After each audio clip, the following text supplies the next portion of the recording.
안녕하세요. 사역자 고민상담소의 이신영 목사입니다. 저희 기독교 교육 리더십 연구소가 계속 사역자 고민상담소라고 하는 프로그램으로 여러분들 계속 찾아뵙고 있는데요. 계속 보고 계시죠? 네, 뭐 나는 그냥 마음에 드는 사람만 본다. 잘생긴 전도사님 것만 보겠다. 이러지 마시고 좀 꾸준히 좀 봐주시면 좋겠습니다. 이 출연하시는 분들도 다 생명의 위협을 감수하고 지금 나오시는 분도 가끔 있어요. 예, 그러니까 다들 이렇게 귀한 정보를 나눠주는구나 생각하시고 꾸준히 저희 방송 계속 봐주시면 감사하겠습니다. 저희가 이제 여러 전도사님들 뵙고 있고 앞으로도 계속 뵐 텐데요. 네, 오늘도 현장에서 열심히 사역하고 계시는 전도사님 한 분을 모셨습니다. 오늘은 그 교육부서 교사 선생님들하고 관계를 어떻게 만들어 갔는가, 또 나는 이런 노하우가 있다, 난 이렇게 하고 있는데 여러분 이런 건 어떻게 생각하세요? 라고 해서 우리 같이 이야기를 나누기 위해서 전도사님 오셨습니다. 네, 안녕하세요. 안녕하세요. 네. 자, 전도사님 먼저 간단한 자기소개, 사역하고 있는 교회, 성함, 사역하고 있는 교회, 부서, 사역 경력, 이렇게 간단하게 좀 말씀해 주시겠어요? 안녕하세요. 저는 이동건 전도사라고 하고요. 현재 서소문교회 유년부에서 사역하고 있습니다. 제 사역 경험으로서는 미국에 있는 한인교회에서 청년부 그리고 중고등부 담당을 한 8개월, 7개월 정도 했었고요. 그리고 한국 와서는 서소문교회 유년부로 지금 처음으로 사역하고 있습니다. 네. 사역 경력이 다른 분들하고 조금 다릅니다. 먼저 청년 사역을 좀 하셨는데 그게 한국이 아니라 이민교회였겠네요. 네, 맞습니다. 이민교회는 분위기가 어떻죠? 이민교회는 일단 정말 교회 안에 공동체 단합력이 좀 강한 걸 많이 느낄 수 있습니다. 왜냐면 유학생들이 많이 있다 보니까 정말 가족 같은 분위기, 주변에 진짜 혈육이 없다 보니까 혈육 같은 분위기가 많이 조성되어 있습니다. 전도사님, 한인교회마다 좀 제가 알기로는 분위기가 다른데 어떤 데는 유학생이 많은데 어떤 데는 그냥 이렇게 거주하시는 분들이 좀 많은 교회가 있고 그렇지 않나요? 네, 맞습니다. 그럼 전도사님은 좀 유학생들이 많은 교회 쪽에서 사역을 하셨나요? 네, 저희가 캠퍼스 타운에 있는 교회이기 때문에 저희는 학교 유학생들이 많이 찾아오는 교회였습니다. 혹시 어디 지역이? 저희 플로리다에 그쪽 게인스빌. 플로리다 따뜻하고 좋다. 네, 맞습니다.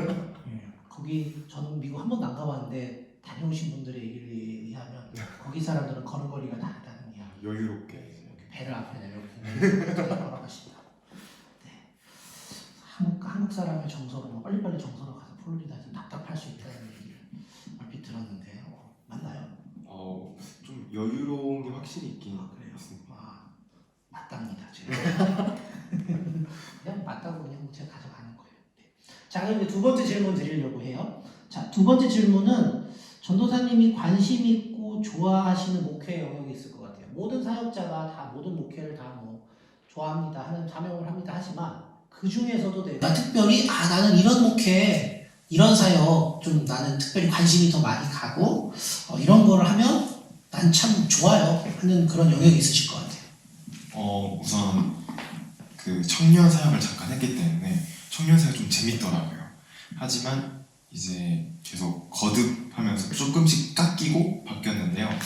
장애 부서 관련 사역이나 아니면 이제 육체적으로 힘든 아이들, 그리고 심적으로 힘든 아이들에게 다가가는 사역이 저에게 큰 의미를 주는 것 같아서 저는 그런 사역에 대해서 좀 꿈을 꾸고 있습니다. 제가 소속되어 있는 안산제일교회가 제가 알기로는 장애인 부서가 우리나라에 두 번째로 많이 모이고 활성화됐다고 한 400명 정도. 근데 절반은 그 아이들이고 절반은 부모님이라고 그러더라고요. 장애인 사역은 그 부모님 사역도 큰 부분이라고 얘기 들었는데, 그러면 그런 부분들까지 다 관심이 있으신 거네요. 사실 학부 때는 3학년 때는 부모 교육에 대해서 관심이 있어가지고 저희 학교 교수님들 세미나를 찾아서 들어보기도 하고 부모 교육이나 이제 가정 사역에 대해서 세미나를 듣다가 이제 제 주변을 돌아보니까 장애를 갖고 있는 아이들이 저에게 많이 오더라고요. 그리고 아픔을 갖고 있는 사람들이 저에게 많이 와서 부모 교육이 가장 필요한 아이들이 이 가정이 아닐까? 라는 생각부터 시작이 돼서 이제 그런 생각은 발전하게 되었습니다. 그 지금 관심 있는 목회가 일반적인 목회라고 하긴 조금 다른 부분입니다. 네. 그러니까 저런 것도 있어요? 뭐 이런 생각을 하실 수 있는 그런 목회는 오래전부터 우리나라에서 해오고 있었고요. 다만 그쪽에 전문적인 사역자가 아주 귀하기 때문에 제 생각으로 또 우리 전도사님도 나중에 이제 안수도 받고 하시면 크고 귀하게 또 한국교회에서 필요한 그런 일꾼이 되시지 않을까라는 생각을 갖게 됩니다. 네, 그래서 이렇게 장애우 네. 그리고 그 가족들 그런 분들을 위한 사역을 관심이 있었고 그런 목회를 하고 싶다라는 마음이 있으시다고 하네요. 자, 전도사님이 그러면 이민교회에서 사역을 8개월 하시고 네. 지금 서서문교회에서 사역하신 게 이제 신대원 다니면서 하시는 첫 사역이시잖아요. 네, 맞습니다. 이게 저희 사역자 고민상담소가 사역 처음 하시는 분들이 보시면 정말 도움이 되었으면 하는. 그러니까 나도 이제 처음 사역하는데 나하고 비슷한 위치에 있던 사람이 해주면 얼마나 그게 와닿겠어요. 나도 저런 거구나. 아니면 이제 처음 사역 시작하고 힘든데 딱 받는 그 영상 딱 보면서 위로받는 거죠. 나만 그런 게 아니구나. 예, 그런 아주 허심탄회한 얘기인데요. 교회 사역 처음 나가실 때 분명히 걱정했던 부분이 있으실 것 같아요. 지금까지 출연하셨던 전도사님들도 다 그러셨는데 네. 다 있더라고요. 맞습니다. 나는 걱정 없었습니다라는 분은 없는 것 같아요. 자, 전도사님도 있으셨던 것 같은데 어떤 부분이 제일 걱정이셨어요? 저는 이제 서소문교회로 오면서 가장 걱정이었던 부분이 제가 전에 사역했던 이민교회와 다른 문화가 가장 걱정됐습니다.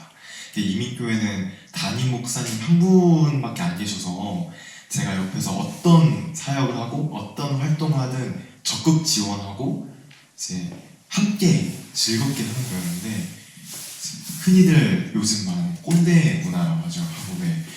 혹시 그런 꼰대 문화가 제가 이제 들어가는 교회 교육부에 있지 않을까라는 고민이 사실 가장 많이 있었던 것 같습니다. 혹시 이런 꼰대 문화를 한번 제대로 겪어보셨다는 경험이 있으세요?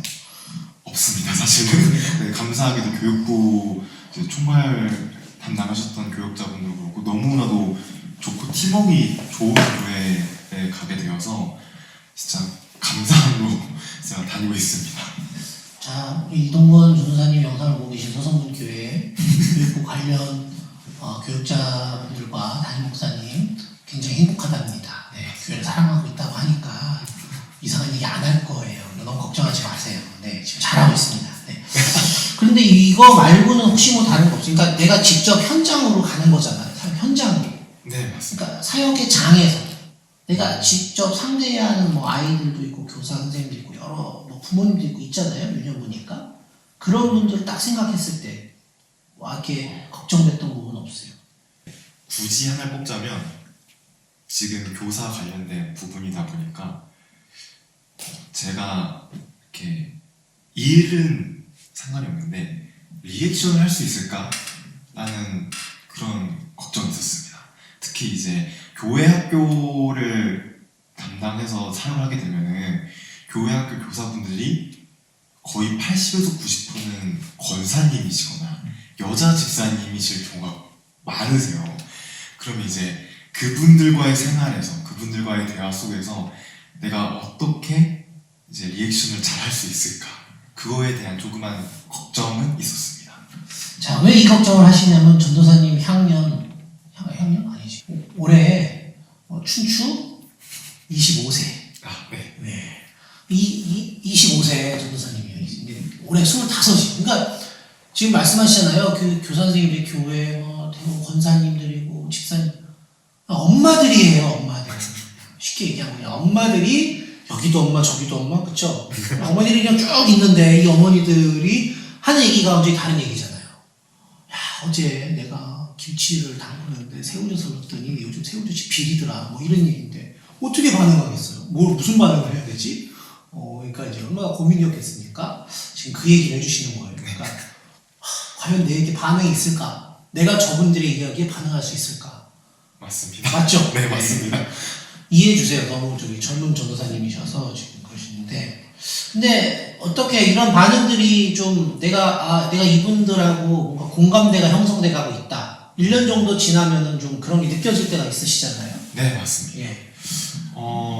우선 이게 가장 중요한 것 같은데 그 공동체의 특성을 파악해야 하는 게 제일 중요한 것 같습니다. 그래서 제가 처음 부임했을 때 선생님들을 뵙고 이제 한 주, 2주 이렇게 보니까 이분들에게 필요한 리더의 유형은 어떤 유형일까를 파악을 해서 가장 먼저 저는 저에게 주어진 사역을 철저하게 좀 준비를 했습니다. 제 성격도 원래 그런 건데 예를 들어서 회의를 할 때 회의 안건을 그냥 가져가서 회의합시다 이렇게 하면은 대부분의 분들이 별로 안 좋아하세요.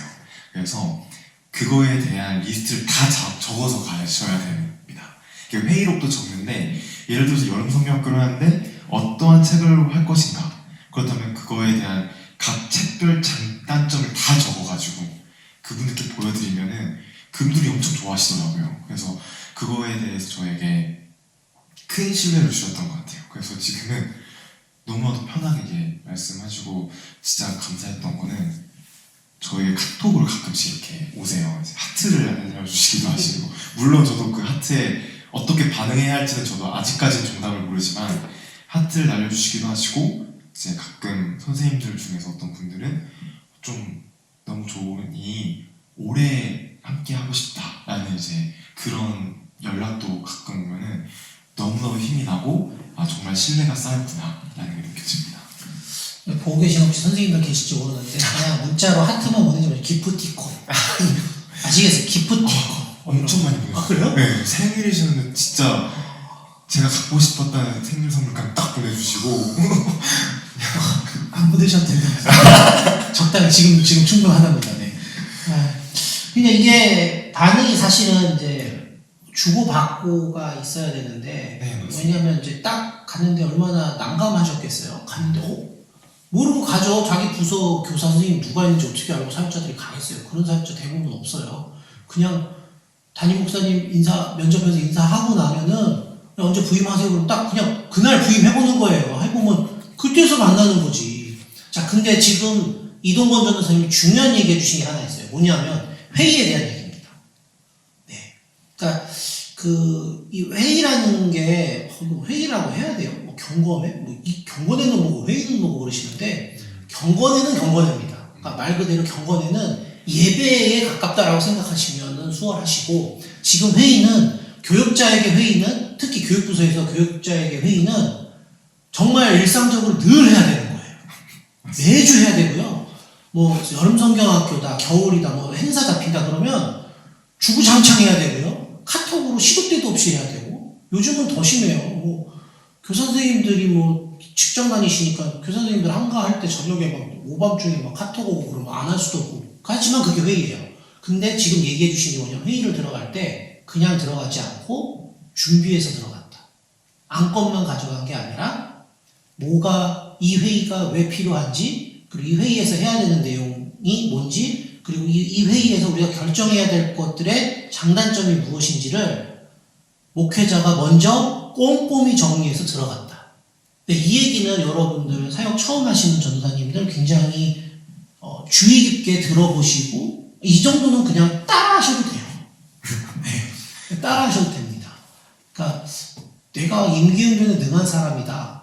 뭐 그러면 모르겠는데 대부분 임기응변에 아주 능한 사람은 그렇게 많지 않고요. 임기응변에 능하다가도 결국은 끝에 뭔가 이렇게 역효가 떨어져요. 네, 근데 이제 준비한 사람은 못 따라가거든요. 근데 그 준비해야겠다라는 생각을 갖게 되신 계기가 있나요? 일단 이제 처음 사역 나가시면은 인수인계를 받게 돼요. 인수인계를 받게 되는데 이제 그때 처음으로 맡게 된 교육부서와 교육부서 선생님들의 특징들을 대충 알게 됩니다. 그리고 이제 인수인계 받는 기간 동안에도 예배를 참여할 수 있게 돼요. 그때 이제 파악을 해보니까 이분들에게 필요한 거는 그냥 끌고 갈 수 있는 리더구나 이걸 파악이 돼서 그리고 제가 좀 일할 때 딱딱딱딱 끊어지는 거 워낙 좋아하는 성격이기도 해가지고 그렇게 딱 준비하고 갔더니 선생님들께서 너무 좋아해 주시고 그 뒤로도 그냥 계속 준비해 가게 되더라고요. 지금 얘기 중에 게 끊는 건데요. 모든 회의는 짧을수록 은혜롭습니다. 맞습니다. 근데 그 회의가 짧으려면 목회자가 어떻게 준비를 하고 어떻게 방향을 제시하고 이렇게 갑시다. 그리고 여기서 멈춥시다. 이거를 어느 정도 이렇게 제안해 줄 때 그게 가능한 것 같아요. 네. 그래서 왜 그러냐면 목회자도 이렇게 또 교회에서 계속 목회를 하시려고 하는 분들은 나중에 결국은 장로교회든 어느 교단이든 다 회의체가 있습니다. 그리고 그 회의체의 장이 목회자가 되기 때문에 이런 나만의 회의하는 스타일들이나 방식들을 좀 구축해 두시는 게 좋을 텐데 이때가 제일 좋은 것 같아요. 이렇게 파트 사역 할 때가 제일 그런 것들을 시도해보고 실험해보기 제일 좋은 시기인 것 같다는 생각은 듭니다.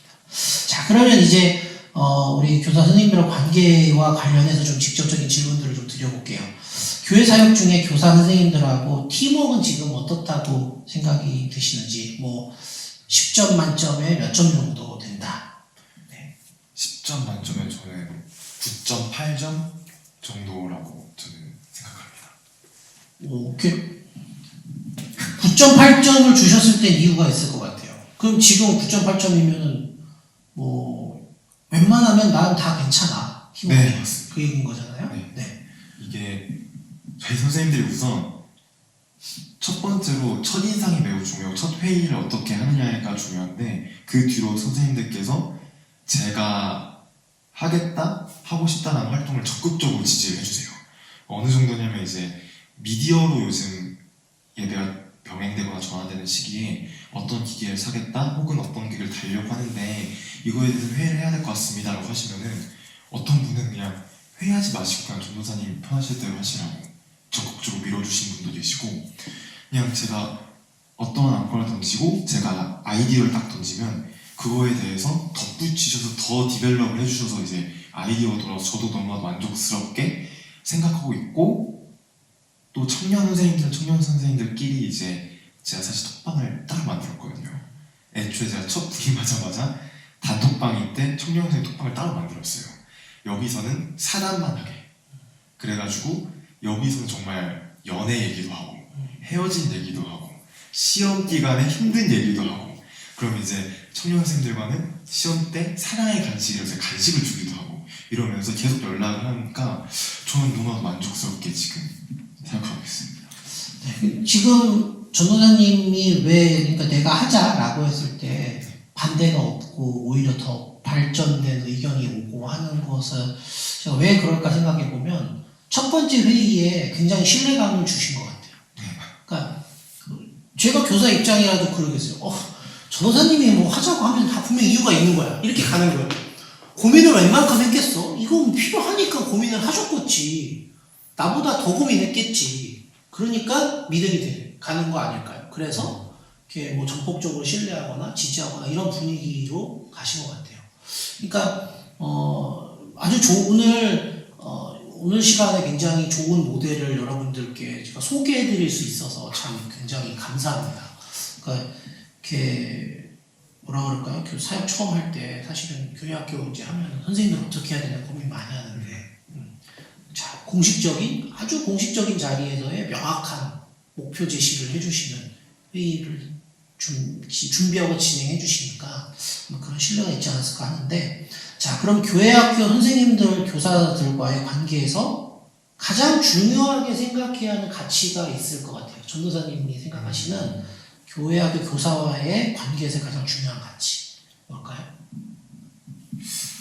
저는 그냥 너무 뻔한 이야기일 수도 있지만 팀워크라고 생각합니다. 이 팀워크가 전도사와 선생님들과의 팀워크도 있지만 선생님들 안에서의 팀워크도 사실 중요하거든요. 이게 교육 전도사는 언젠간 떠나야 할 사람이라는 것을 저희는 항상 기억해야 되고 저희가 오기 전에 이분들은 몇 년간 이제 저희 교육 같은 경우는 15년, 20년간 이렇게 이미 알고 지내신 분들이 모이신 부서라서 이분들 안에서의 팀워크가 있어야 더 좋은 결과물이 나온다라고 생각을 해서 저는 계속해서 알게 모르게 기도할 때나 이제 회의를 할 때 기도 제목으로 따뜻한 공동체 되게 함께 기도하길 원합니다.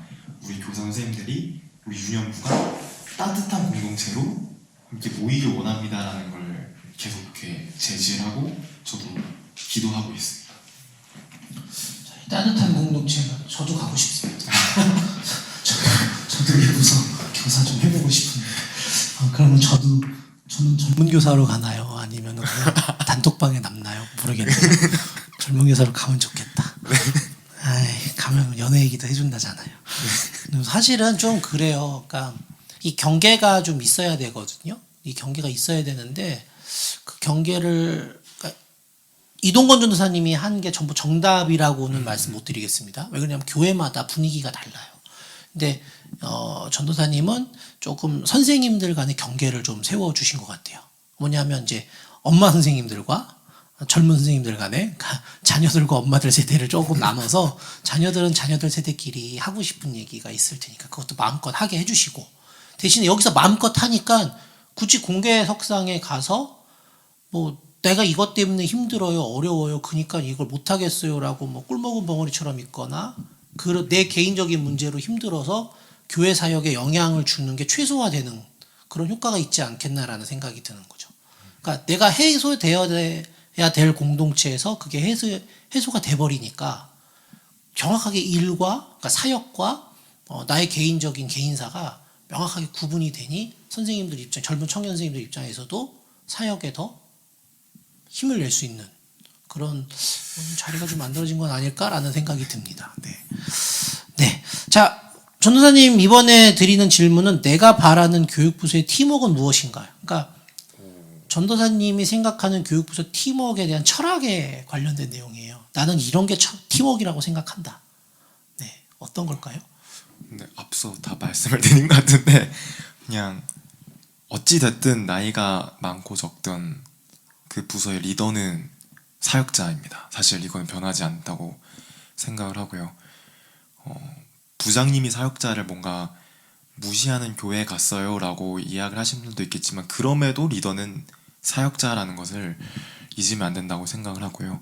이상적인 것은 그 리더가 정말 선을 잘 지켜서 선생님들과의 소통을 하고 그리고 그 선생님들은 피드백과 그리고 칭찬을 적절하게 이렇게 해서 서포터를 해주는 것이 가장 이상적이지 않을까 싶습니다. 네, 지금도 아까 제가 좀 뭐 설명하듯이 말씀드린 것 중에 하나지만 경계 문제예요. 딱 그 경계가 분명한 겁니다. 사역과 내 개인적인 것과의 경계. 그것을 목회자가 정확하게 이렇게 필요할 때는 좀 딱 개입해서 선을 그어주셔서 그런 부분에 있어서 좀 전문적인 프로페셔널한 느낌으로 이렇게 교사들의 관계를 만들어 가시지 않았을까? 그것을 또 중요한 팀워크라고 생각하시는 것 같다라는 느낌이 들었습니다. 자, 이전 사역 경험이 있으셔요. 네. 뭐 길진 않지만 일반적인 목회자들이 하기 힘든 경험이죠. 네, 이민교회에서의 경험이시긴 한데 거기서 사역할 때도 교사 선생님들이 계셨을 것 같아요. 전혀 없진 않았을 것 같은데. 무서웠어요. 안 계셨어요? 네. 그러면은 혹시 평신도로 그냥 교사나 이렇게 활동을 좀 해보신 적이 있으세요? 교회학교 교사? 아, 제가요? 네. 네. 그러면은 교회에서 있습니다. 네, 가능하실 것 같아요. 자, 이런 이전 사역의 경험에서 이 교사들하고 관계 중에 혹시 어려웠던 점을 내가 목격했거나 내가 겪었거나 하는 적이 있었을 것 같은데 혹시 뭐 구체적인 사례가 있으시면은 그런 내용을 좀 한번 말씀해 주시면 어떨까요? 일단 제가 교사였을 때 겪은 거 중 힘겨움은 딱 하나였어요. 부장 선생님이 저희 어머니였다는 거. 그게 하나 가장 큰 어려움 뿐이었는데 이제 교회에서는 거의 아는 척을 안 하는 정말 그냥 교사로서 가기 때문에 그거에 있어서는 그거 외에는 제가 겪은 거는 딱히 어려움이 없었습니다. 뭐 들어보신 건 있으세요? 좀 교사와의 관계 때문에 어렵다라는 거 최근에 뭐 들으신 사연 같은 건 있으세요? 현재 교회에서든 아니면 뭐, 전 예, 교회에서든 같이 사역하는 사역하는 전도사님들 같은 교회 말고 다른 교회에 계신 신학대학원 같이 다니는 전도사님들이나 이제 동기들끼리 네네네, 이렇게 뭐 이야기를 그런, 했을 때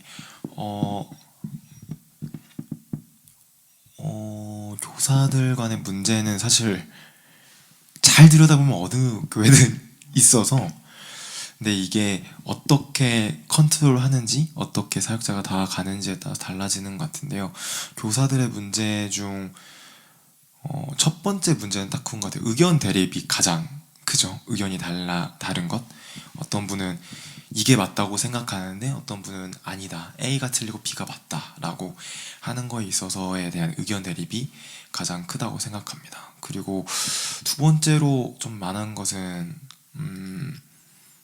좀 선생님들끼리의 이미 구축되어 있는 그룹성, 그런 것이 어떻게 보면은 사역자들에게 좋게 다가오긴 하지만 어떻게 보면 좀 안 좋을 수도 있어요. 이게 그룹을 지어진다는 것이 동시에 지지를 해줄 수도 있지만 동시에 반대를 해줄 수도 있다는 이야기이기 때문에 제가 들었던 이제 어느 교회라고 이야기를 못하지만 동기 친구들의 이야기를 들어보면은 딱 두 가지가 대표적인 것 같아요. 교사들 사이의 의견 대립과 그리고 교사들 내에 있는 그룹이 이미 완성되어 있다. 이 두 가지가 대표적으로 나오고 이야기가 나온 것 같습니다. 교사 내 의견 대립이 첫 번째고, 그다음에 교사 내 그룹이죠. 소그룹. 이거를 상담에서는 집단 상담에서 하위 그룹이라 그래요. 그룹 상담을 이렇게 해보면, 집단 상담을 하면 반드시 그 집단에는 하위 그룹들이 생긴다. 뭐 10명, 7명, 12명 이렇게 하자고 하거든요. 그러면 2명, 3명씩 하위 그룹을 만든다. 그런 이야기를 해요. 그러니까 제가 그런 생각 많이 해요. 내가 상담 공부하고 교육부서 사역했으면 잘할 수 있었겠다. 그런 생각 많이 할 때가 있습니다. 네. 자, 그러면은 전도사님이 들은 이 교사 내 의견 대립하고 교사 내 이제 하위 그룹 문제, 네. 이것을 좀 이런 어려움을 이겨낼 수 있는 방법이 있을 것 같아요. 전도사님한테는. 노하우라고 하기에는 조금 어렵지만 그래도 내가 만약에 그런 상황이라면 나는 좀 이렇게 좀 해결할 수 있지 않겠나? 라는 나만의 무슨 해결 방법이나 해결책을 제시해 볼 수 있을 것 같아요. 어떤 거 있을까요? 일단 첫 번째 문제 의견 대립에 있어서는 저는 이렇게 그냥 조언을 했던 걸 그대로 말씀을 드리자면, 너무 제가 전도사가 돼야 된다, 사역자가 돼야 된다고 계속 말씀을 드리는 것 같아서 너무 죄송스럽지만, 의견 대립이 있다는 것은 전도사가 중심을 과연 잘 잡고 있는지에 대해서 생각을 해봐야 될 것 같습니다. 그러니까 회의를 하면서 의견 대립이 충분히 있을 수 있지만 그게 만약 장기화가 된다, 그렇다면 그 회의 안에서 사역자가 선생님들께 그 보기에 대해서 충분한 설명이 있었는지, 그리고 사역자는 이제 보기만 주어지는 것이 아니라 자기의 생각을 가지고 회의에 임했는지, 그리고 그것을 선생님들께 잘 설명을 하고 혹은 설득을 했는지를 좀 돌아보는 게 좋겠다라고 좀 현실적으로 이야기를 했던 것 같고요. 두 번째, 그 교사 내 하위 그룹, 그러니까 뭉치게 되는 분들이 있는 곳에서는 그냥 저는 어쩔 수 없다라고 생각을 합니다. 사실 교사분들뿐만 아니라 청년부만 봐도 교회 내에서 인싸들이 모이는 그룹이 생기면 그 주변에 못 챙기는 부분은 무조건 생겨요. 그 아이들은. 그렇다면은 사역자는 다 챙겨야 하기 때문에 그 아싸들을 먼저 조금씩 만나면서 그분들의 이야기를 들어보고 하는 게 그게 먼저 사역자의 역할이 아닐까. 일단 저는 이상적으로 대답을 드리고 싶습니다. 네. 지금 전도사님 해주시는 얘기 들으면 저는 해드리고 싶은 얘기가 뭐냐, 목회는 이렇게 저희 아버지는 목회는 관계다 이렇게 정의하시는데 저는 좀 진보적으로 더 목회는 경영이다라고 말씀을 드립니다. 뭐냐면 내가 이 개인하고의 관계, 교사 선생님들 개개인하고의 관계도 중요하지만 내가 그 교사라고 하는 그룹을 어떻게 그 그룹에 있는 역동을 내가 이해하고 확인하고 적절하게 균형을 맞춰주냐. 네. 그래서 제가 경영이라는 말을 좀 쓰렸는데 사실은 이거는 조금 더 우리 교회 안에 쓰는 말로 한 목양이에요, 목양. 네. 그 목사고시 보실 거예요. 근데 목사고시들 보면 이제 목사의 직무, 목사의 역할 뭐 이런 거 나옵니다. 그러면 목회자의 그 부분 중에 하나가 뭐냐면 목사는 목자, 목양 하는 사람 뭐 이런 관점에서의 역할을 부여합니다. 결국은 목동이 양을 이렇게 있을 때 그 양을 몰기 위해서 때로는 양몰이 개도 쓰잖아요. 그러니까 그 양들을 잘 몰기 위해서, 그 양들을 잘 먹이기 위해서는 나름대로의 방식으로 그 양들을 이끌어 가는데 가는 방향들이나 방법들이 있다는 거죠. 네. 근데 그 목동이 그걸 모를까요? 자기 양들의 특징을 모를까요? 매일 데리고 다니는 애들인데 약이 50마리건 100마리건 매일 데리고 다니니까 얘는 이런 특징을 가졌고 얘는 그래 딱 어디 지점에 갔는데 머릿수를 쓰는데 머릿수가 없어요. 그럼 얘가 도망간 거예요. 왜? 얘는 항상 물 있는 데서 늦게 오는 애가 있거든. 딱 그 느낌인 겁니다. 그러니까 교사도 딱 그런 생각으로 내가 좀 목양을 한다. 조금 더 진보적으로 경영을 한다라는 마음으로 이렇게 의견 대립이 있을 때는 그 의견을 조율을 시켜줄 수 있는 힘도 좀 필요하고요. 그리고 교사 내 하위 그룹이 생기는 거는 당연한 거예요. 네. 어떤 집단이든지 사람이 모이면은 그 사람은 그 안에서 자기와 생각이 맞는 사람들과 연대합니다. 그리고 그 반대에 있는 사람들과 대립하기도 합니다. 그것을 또 목회자로서는 균형을 맞춰주는 겁니다.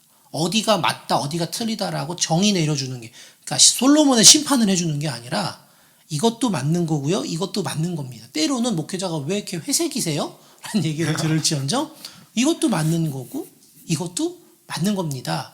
라고 해서 이 의견들이 다른 것을 서로 이해시켜주는 다리의 역할을 해주는 것도 저는 목회자의 큰 사역자들의 큰 역할 중에 하나이지 않을까라는 생각을 해봤습니다.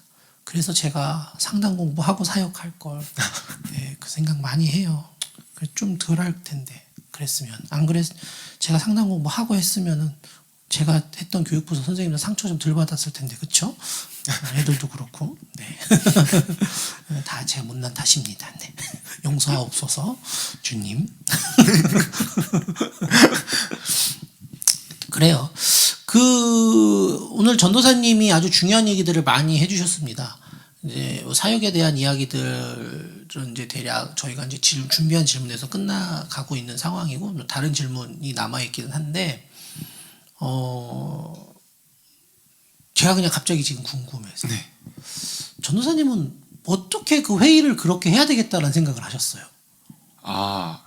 저는 이제 학부 때 선배들 따라다니면서 수련회 사역을 많이 했는데 그 중에서 일을 진짜 잘하는 선배가 한 분 계세요. 이게 학교 행정실까지 소문이 퍼질 정도로 학과까지 진짜 이 사람은 일을 정말 잘한다 라고 할 정도로 소문이 퍼진 분이 계셨는데 그분이랑 이제 몇 년 동안 그분 교회 수련회 사역을 계속 도와주게 되면서 그분 밑에서 그냥 일을 자연스럽게 배우게 된 것 같아요. 이때는 이제 큐시트는 어떻게 써야 되는지에 대해서, 그리고 그분이 항상 강조했던 게 모든 것은 문서화를 해야 된다. 이거를 항상 강조하셨거든요. 그래서 이제 그분 이제 밑에서 같이 사역을 하고 같이 수련회를 만들고 진행을 하다 보니까 그게 저도 모르게 습관이 됐고, 그게 이제 미국 사역하면은 정말 청년들이 박사를 하기 위해서 오신 청년들까지 있게 돼서 40대 중반까지 청년에 포함이 되는데 제가 오면서 갑자기 20대 초반이 갑자기 늘어난 거예요. 그래서 갭 차이가 많이 나는데 그 사이에서 저 혼자 일을 진행을 해야 해서 정말 정신 바짝 차리고 더 준비를 해야겠구나 라는 게 자동적으로 그냥 습관이 들었던 것 같습니다. 네. 모든 것은 문서화를 해야 된다는 것이 네, 이 문서화가 굉장히 중요한 얘기입니다, 여러분. 네, 제가 좀 이력이 특이한 목사잖아요. 아시는 분은 아시겠지만 대부분 모르시겠죠. 저는 교회에서 목회한 연수하고 비슷하게 다른 일을 많이 했어요. 네, 대표적인 게 이제 국가가 위탁해서 진행하는 국가 연구 이런 거. 그럼 뭐 보고서를 1년에 몇 개씩 내고요. 밤새서 쓰고 합니다. 네. 근데 이 문서화라는 말이 중요합니다. 대부분의 목회자들이 그냥 다 말로 하면 됐다라고 생각을 하시는데 말로 하는 것들은 사라집니다. 그렇지 않나요? 네, 맞습니다. 말로 하는 건 사라집니다. 그렇기 때문에 문서화해야 되는 거예요. 하나라도 문건화 시켜서 그게 근거로 남아 있어야 그게 나중에 자료가 되고 설득할 수 있는 기반이 됩니다. 네. 자꾸 문서화 그러면 무슨 교회에서 은혜가 없게 무슨 문서냐 이러시는데요. 제가 냉정하게 말씀드릴게요. 전도사님하고도 요 촬영하기 전에 했던 이야기인데요. 여러분들이 만나시는 성도님들은 문서로 볼 때 훨씬 더 이해가 빠릅니다. 맞습니다, 진짜. 맞아요. 그리고 문서화되어 있을 때 목회자의 말들을 더 신뢰합니다. 왜? 그 문서를 쓸 때 고민하면서 썼겠다. 이 사람이 어디선가 자료를 보고 썼겠다라고 생각하거든요. 네. 그거부터가 신뢰를 주는 시작입니다. 그러니까 자꾸 뭔가 이렇게 말로 해결하시려고 하는데 말로 해결해도 되는 문제가 있습니다. 물론 있습니다. 근데 뭔가 큰 목표를 가지고 해야 되는 사역들, 예를 들면 성경학교라든지 뭐 전도, 요즘도 그런 거 많이 하나요? 전도 축제? 요즘은 코로나 때문에 그건 안 하죠. 근데 뭐 많이들은 하죠. 네, 뭐 그런 것들 기획안, 기획서죠. 계획서나 기획안, 사업계획서 이런 것들이 굉장히 익숙하시기 때문에 사역자가 딱 그런 것들을 문서로 제시하면 교사 선생님들은 회의에서 절반 이상 수긍합니다. 진짜예요. 해보세요. 제가 거짓말 같죠? 네, 제가 언제 나중에 한번 그러면 뭐 사업계획서 뭐 이런 거 쓰는 것도 특강을 해드릴까요? 예, 저는 지금도 제가 사역하고 있는 교회에서 쓰고 있습니다. 열심히 쓰고 있습니다. 요즘은 좀 이제 진화된 말 써요. 로드맵 이런 말. 그 사업의 로드맵을 썼습니다. 그러면서 딱 이렇게 시간표대로 딱 이렇게 쪄가지고 이런 거를 해야 선생님들이 이분이 우리 목회자가 이런 계획을 갖고 있구나라는 걸 알고요. 역으로 교사 선생님들이 이 시기쯤 되면 사역자들에게 알람을 해줍니다.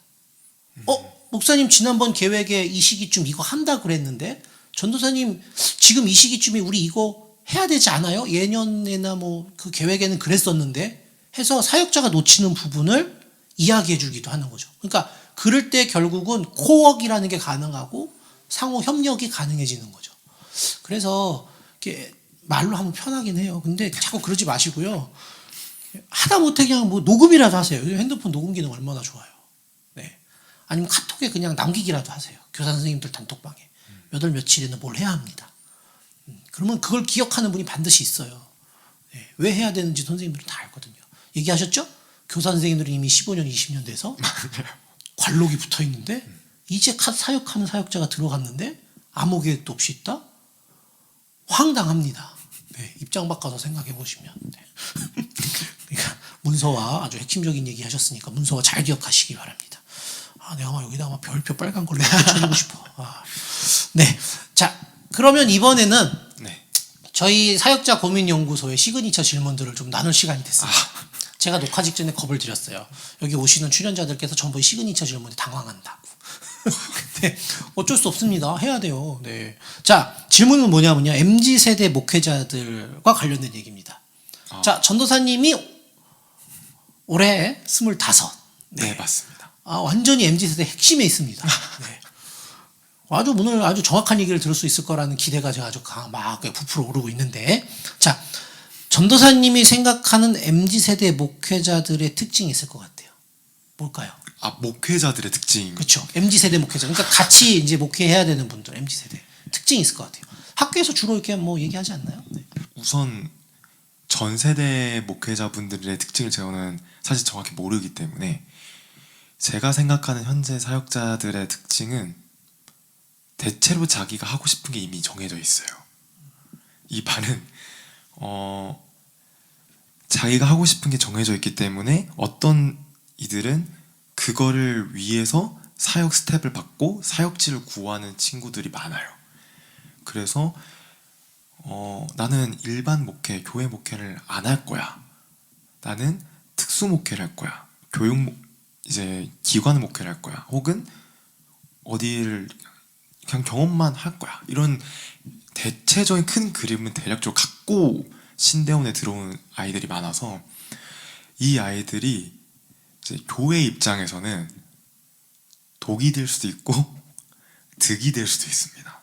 왜냐면 나의 경험인데 이게 내가 앞에 가는 길에 있어서 발판이 된다면 엄청 열심히 하고 누구보다 열정적으로 하죠. 하지만 그냥 난 교회 목회 안 할 건데 그냥 신대원에서 하라 하니까 뭐 종이 받아와야 되니까 뭐 한다 이러면은 자기의 꿈을 찾아서 언제나 떠날 준비는 생각은 하고 있어요. 실현할지는 모르겠지만 언제나 생각은 갖고 있는 사람들 같습니다. 그리고 특징 중 하나는 제가 별로 안 좋아하는 특징이고 좀 그런데 열정이 많아요. 근데 문제는 열정만 많은 사람들이 있습니다. 네. 뭐 사역지 뭔데 괜찮습니까? 뭐 이런 건 괜찮습니까? 저 다 할 수 있습니다. 뭐 가능합니다. 근데 막상 해보면은 처음 하는 일이기 때문에 힘들 수 있는데 뭐 하나씩 이제 조금씩 놓는다거나 교사분을 보기에는 왜 점점 일을 안 하시지? 하는 게 없으시지? 이렇게 보일 수도 있기 때문에 딱 두 가지가 있는 것 같습니다. MZ세대 목회자들 특징은 자기가 하고 싶은 큰 그림을 이미 갖고 사역에 뛰어드는 경우가 많고, 두 번째는 열정이 있는데 열정만 있는 사람들도 있다. 네, 뭐 이 얘기는 뒤에 조금 더 질문 드리고 같이 하겠습니다. 자, 그러면 앞으로 MZ세대 MZ세대 목회자잖아요. 저도 뭐 껴주면 감사하고 안 껴주면 할 수 없지만 MZ세대 목회자들이 어떤 관점을 가진 목회자가 될 것 같다. 이것도 조금 어렵긴 하죠. 네, 어떤 관점을 가진 목회자가 될 것 같은지, 그러니까 전도사님 세대를 한번 예상해 보시라는 거예요. 우선 시선과 관점은 매우 다양해질 겁니다. 하지만 그 시선과 관점들이 더욱 단단해질 거예요. 제가 봤을 때는 그래요.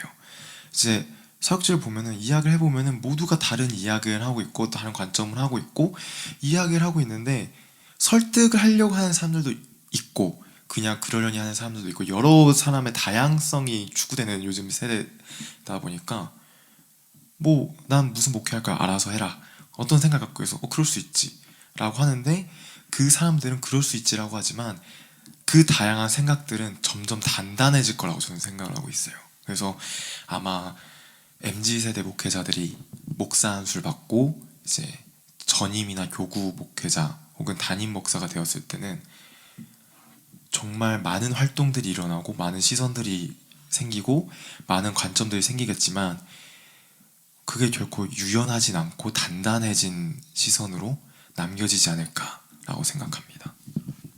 지금 해주신 얘기들을 쭉 들어보면 이게 연결이 되는 부분이 있어요. 뭐냐면 아까 하고 싶은 것이 분명하다고 했거든요. 그러니까 그 하고 싶은 것을 하기는 합니다. 근데 그것을 누구와 같이 하지는 않을 것 같다는 그런 느낌으로 받아들여지는데 저는 아닌가요?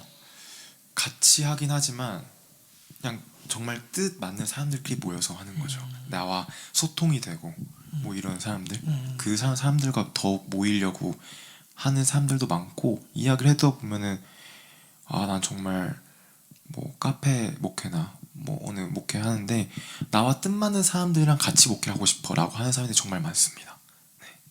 그러면은 뭐 내 비전, 그러니까 이렇게 설명할까요? 내 비전에 따라서는 뭐 크고 작은 크기가 상관이 있는 게 아니라 내 비전에 따라서 목회자들이 모이는 네, 맞습니다. 그런 구조네요. 그러면은 뭐 이런 것도 예상이 되네요. 저는 교회에 목회자는 10명이고 성도는 1명일 수도 있겠는 그런 구조도 가능한 거 아닌가요? 네, 사실상 가능하다고 그쵸? 생각합니다. 자, 이런 상태로까지 좀 제가 좀 막 나가서 얘기해봤습니다. 교회에 출석하는 목회자가 10분, 성도는 1분. 네, 극단적으로 가면 뭐 그런 것도 충분히 가능하다는 겁니다. 네. 비전 중심으로 해처 모여가 일어날 거다. 네, 그럴 것 같습니다. 아까 이제 이거는 좀 안타까운 이야기이기는 해요. 전도사님 이야기를 들으면서 저도 뭐 많이 반성하는 부분 중에 하나입니다. 뭐냐면 열정만 있다. 네. 그러니까 껍데기만 있고 속이 없다. 속빈강정? 이런 거죠. 이게 참 안타까운 이야기이기는 합니다. 저도 뭐 여러 목회자들 뵈면서 그런 이야기들 많이 이렇게 간접적으로 듣고 저도 좀 반성하고 그러고 있는 편인데 열정이 중요합니다. 열정이 중요하죠. 하지만 지속성 있는 열정이 필요한 세대이지 않을까. 네, 순발력만 갖고 사는 게 아니라 좀 지구력을 갖고 살아야 하는 그런 세대여야 하지 않을까. 근데 또 그렇게 생각이 돼요. 그 지구력이라는 게 없는 건 아니에요. 근데 내가 좋아하는 것에만 지구력이 나올 수 있다는 게 좀 문제이기는 합니다. 그래서 뭐 저는 그런 이야기들 해드리고 싶어요. 그러니까 하고 싶은 게 있다면 좀 철저히 준비해서, 그러니까 마지못해서 내가 등 떠밀려서 내가 이거 안 하면 안 되니까 뭐 이게 아니고, 내가 아예 처음부터 나는 이 사역을 하겠다. 이 사역에 내 청춘을 다 걸고 내 인생을 걸어도 후회하지 않겠다라고 하는 사역의 영역을 정하시면은 좋지 않을까? 네, 뭐 그런 생각들이 좀 들었습니다. 일단 제가 봤을 때는 자기의 역량을 아는 게 중요할 것 같습니다. 좀 제 동기들은 아닌데 제 주변을 다 보면은 하고 싶은 게 사실 사람들은 너무 많잖아요. 요즘 할 수 있는 것도 많고 컨텐츠 다양해지다 보니까 이게 계속 들어오거나 제안이 들어오거나 이것도 하고 싶다 저것도 하고 싶다 이러는데, 하는 건 좋고 경험이 많은 건 좋지만 일단 무작정 벌려놓는 습관, 그거는 좀 아니지 않나. 왜냐면은 사역 하나만 해도, 사실 교회 학교 사역 하나만 해도 예상치 못한 일들이 계속 생기고, 지금 제 스케줄만 봐도 매달 행사가, 저희 부서 행사가 계속 있어요. 물론 제가 만든 거긴 하지만 계속 있고, 그거 하나만 잘해도 너무나도 좋은 칭찬을 받고 그러는데, 여러 경험하겠다고 나의 열정과 체력은 한계가 있고 정해져 있는데 너무 벌려놓고 그러다 보니까 하나도 제대로 못하는 상황이 발생하는 경우가 좀 보이더라고요, 제 눈에. 그래서 많이 안타까워서 먼저 자기의 역량을 알고 이제 하나씩 이렇게 점점 확장해 나가는 그런 게 더 필요하지 않을까 싶습니다. 그러니까 좀 다지면서 하면 좋겠다, 이런 얘기신 것 같아요. 자, 그럼 MZ세대에 좀 이어서 이게 이제 마지막 공식적인 질문일 것 같습니다. 앞으로 목회에서 가장 중요한 부분은 어떤 부분이 될 것 같다, 혹시 생각해 본 적 있으세요? 목회에서 가장 중요한 부분은, MZ세대시잖아요. MZ세대들이 이제 제가 MZ세대 나이대는 맞긴 한데 제가 봤을 때는 사실 공감이라고 생각합니다. 그러니까 사람들이 MZ세대가 너무 다르다, 너무 바뀌어있다, 너무 자기 생각이 많고 개인주의가 심하다, 뭐 이런 얘기를 많이 하시는데 사실 저는 어느 정도 동의를 합니다. 개인주의가 예전보다 많아진 것도 많고. 네, 그렇지만 제가 봤을 때 MZ세대여도 바뀌지 않은 한 가지가 있다면 감성적인 것은 바뀌지 않았던 것 같고 오히려 더 풍부해지지 않았을까라는 생각을 합니다. 그래서 그냥 옛날에는 자연을 보면서 와 이쁘다라고만 했던 것들이 요즘은 사진을 찍으면서 계속 보면서 이쁘다라는 감성이 풍부해질 수도 있고, SNS를 통해서 나의 감성을 공유할 수 있고, 그런 많은 콘텐츠들이 발견되고 그렇게 개발되는 게 MZ세대 지금의 특징이라고 생각을 하는데, 앞으로의 목회에 있어서도 MZ세대는 다르다라고 결정짓는 것이 아니라 MZ세대와의 공통점은 감성이고 공감이다 라고 생각을 하신 전제 아래서 컨텐츠가 개발이 된다면은 다 좋아하지 않을까 싶습니다. 사실 이제 목사님께서도 그러고 이제 막 20대 초반 아니면 저희 나이 때 있는 애들 다 모아서 정말 분위기 잡고 부모님의 힘들었던 시절 뭐 이런 영상 딱 들고 BGM 딱 들고 이제 어머니의 편지 이런 거 하면 거의 다 이제 뭉클해지는 건 공통적인 거거든요. 그런 공통적인 거를 캐치해서 목회를 나가야 되지 않을까 그렇게 생각합니다. 네, 그러니까 결국은 정서적인 부분이 가장 중요하다고 보시는 것 같아요. 그러니까 뭐 저희 아버지 세대는 뭐 이미 이제 가시고 저희 아버지도 은퇴 몇 년 안 남으셔서 이제 저를 기준으로 이제 아래 세대가 이제 목회를 막 이제 한참 준비해야 되는 세대인데 제 나이 대 아래 세대들은 지금 전도사님이 이야기해 주시는 방향이 중요하다는 거죠. 네. 그러니까 지금 20, 30대하고 계속 목회에서 가야 되는 세대잖아요.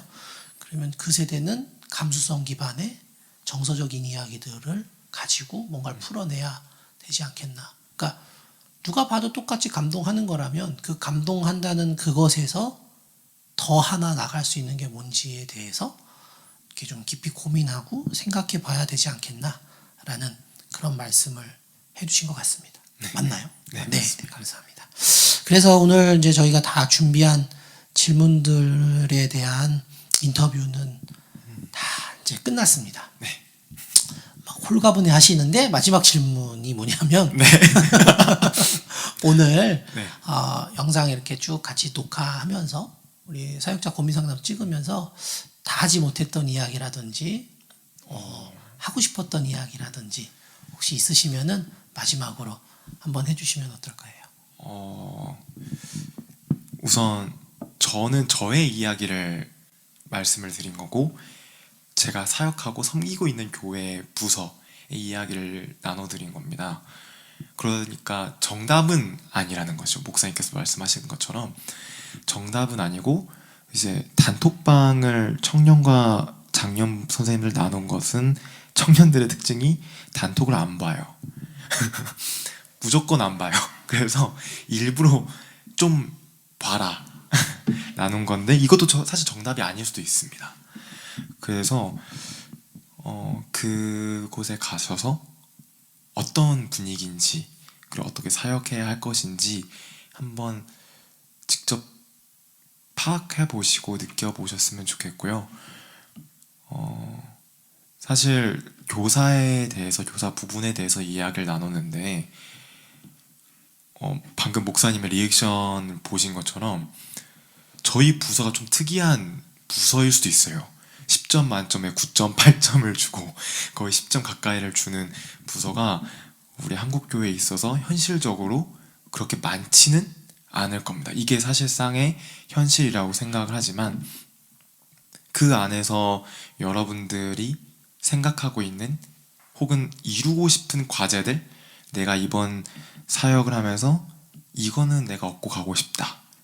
그러니까 기술적인 부분이 아니라 뭐 기술적인 부분도 있겠지만 뭐 내가 어떤 부분을 나의 취약한 부분을 성장하고 싶다. 뭐 이런 부분을 갖고 가신다면은 어느 곳에 있든지 어려움은 오겠지만 그 어려움을 해결해 나가고 헤쳐 나갈 수 있는 원동력이 되지 않을까 싶습니다.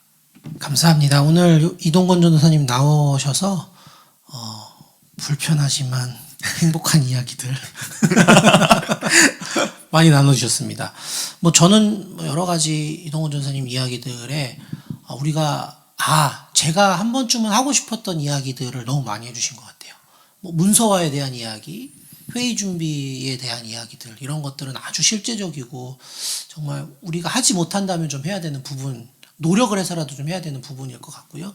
또 하나는 이제 그 교회학교 교사 선생님들하고의 관계에서 따뜻한 공동체. 네. 사실 우리 교회학교 선생님들도 결국은 그 공동체에서 내가 관심받고 인정받고 정말 존귀히 여김받을 하나님의 자녀다라는 경험을 해보고 싶은 욕구를 가지고 계실 거예요.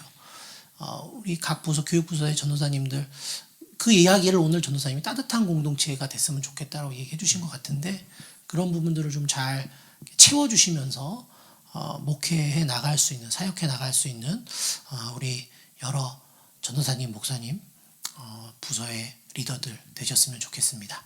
자, 오늘은 그럼 여기까지 인터뷰를 마무리하도록 하고요. 저희 사역자 고민 상담소는 또 다음 시간에 다른 전도사님의 불편하고도 행복한 사역의 이야기를 또 들어보도록 하겠습니다. 네, 그럼 오늘 나와주셔서 감사합니다. 네, 다 같이 인사드리겠습니다. 감사합니다. 감사합니다.